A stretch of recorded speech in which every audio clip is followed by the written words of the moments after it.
Assalamualaikum warahmatullahi wabarakatuh. Alhamdulillahirabbil alamin. Segala puji bagi Allah Tuhan sekalian alam.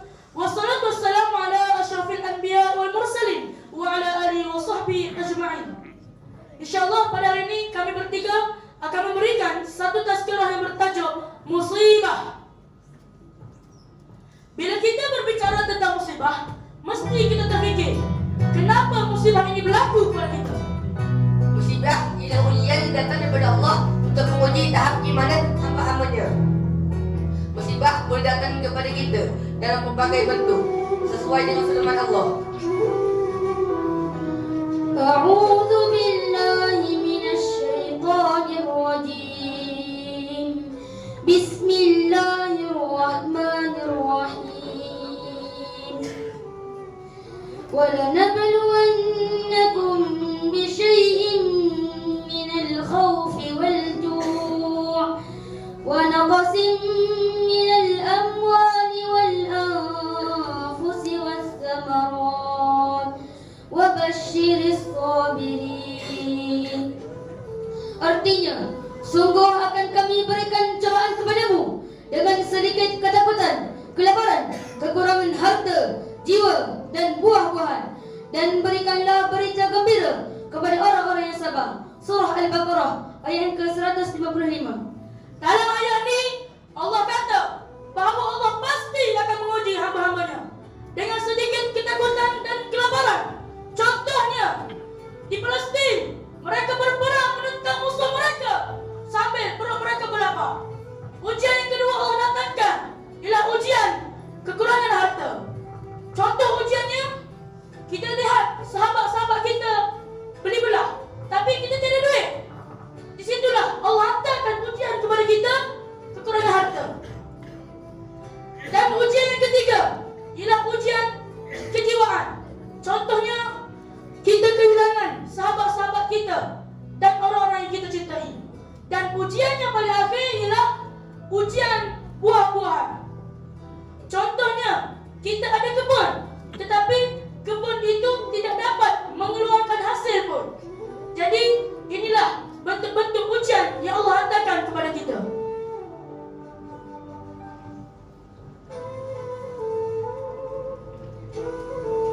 Aduh, minggu lepas motor aku kena curi. Minggu ni tangan pula yang patah. Kenapa Allah selalu uji aku dengan ujian yang berat?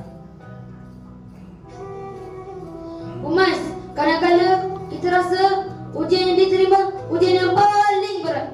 Padahal Allah kata Allah menguji hamba-hambanya mengikut kemampuan mereka. Dalam surah Al-Baqarah ayat yang terakhir, A'udzu billahi minasy syaithanir rajim. Bismillahirrahmanirrahim. La yukallifullahu nafsan illa wus'aha, laha ma kasabat wa 'alaiha maktasabat. Artinya, Allah tidak akan membebani hambanya melainkan mengikut kemampuan mereka. Allah akan memberi balasan kepada mereka, balasan kebaikan dengan apa yang diusahakannya. Dan Allah akan memberikan azab atas kejahatan yang mereka lakukan.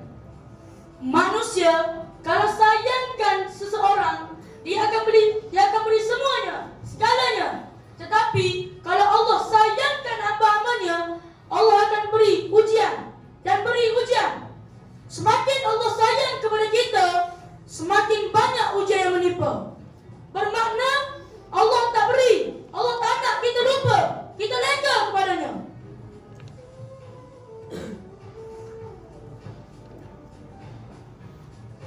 Contohnya Nabi Muhammad. Nabi Muhammad merupakan seorang insan yang paling berat ujiannya, paling berat cobaannya, paling berat musibahnya. Adakah itu tanda Allah murka kepada Nabi Muhammad? Tidak sama sekali. Itu adalah tanda Allah sayang kepada Nabi Muhammad, tanda Allah kasih kepada Nabi Muhammad. Sehingga kan Nabi Muhammad digelar Habibullah, kekasih Allah. Jika kita bersyukur dengan ujian yang Allah datangkan kepada kita, Allah akan tukarkan ujian musibah kepada nikmat. Allah hantarkan musibah kepada kita. Antara lainnya adalah untuk menghapuskan dosa-dosa kita. Setiap Muslim yang menerima musibah, penyakit atau yang lain, pasti akan dihapuskan kesalahannya, seperti mana daun yang menggugurkan daunnya. Hadis riwayat Bukhari dan Muslim. Oleh itu, setiap kali kita diuji, keimanan kita lah yang menjadi penentu segalanya. Sama ada kita mampu menghadapi musibah itu dengan syukur ataupun kufur. Apakah tindakan sahabat apabila ditimpa musibah? Bunuh diri, gibah, mengeluh. Itu adalah tindakan orang yang tidak beriman. Manakala tindakan kita bagi seorang mukmin yang bertakwa adalah sabar, redha dan bersyukur.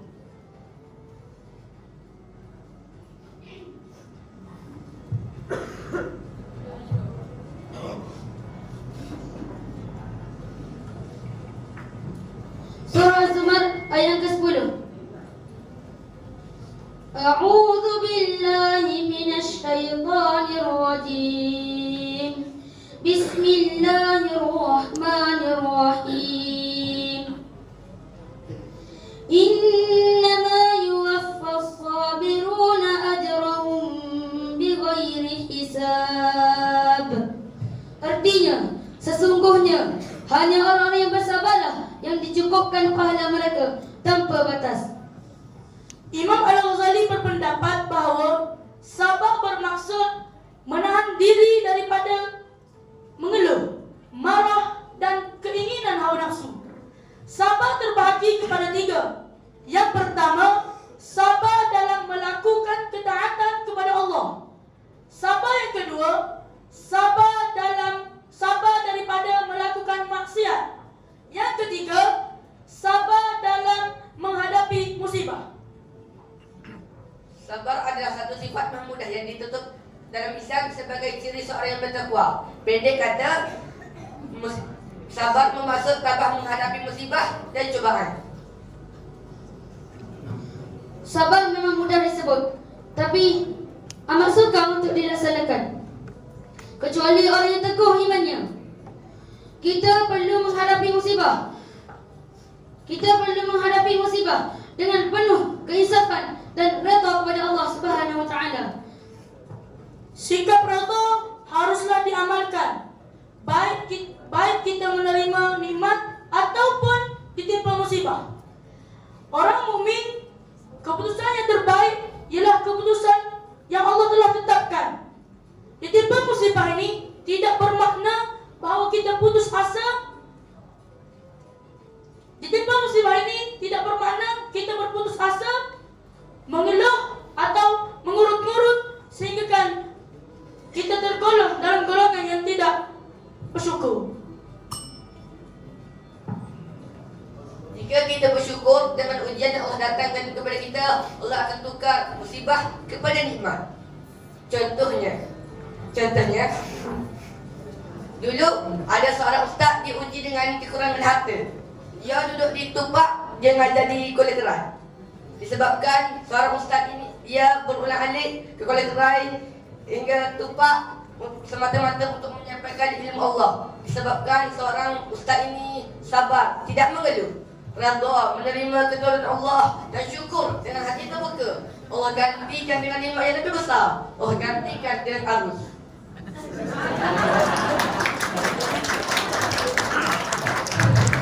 Justru itu, umat Islam sesekali dilarang bermudah berputus asa. Kegagalan dan kesusahan hidup adalah sebagai pengalaman yang besar untuk kita teruskan yang lebih baik pada tahun hadapan, pada masa yang akan datang, insya-Allah. Kesimpulannya, kita perlu sabar.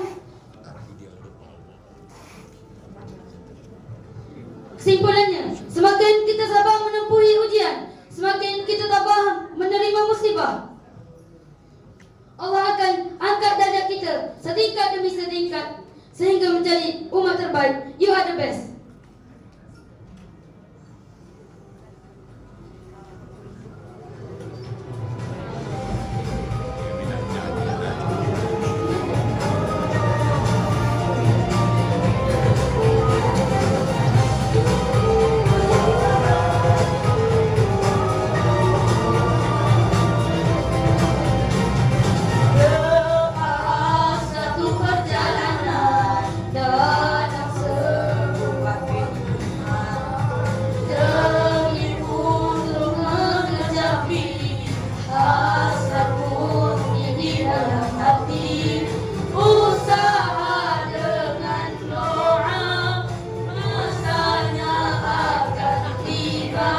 dan di hati terang. Allah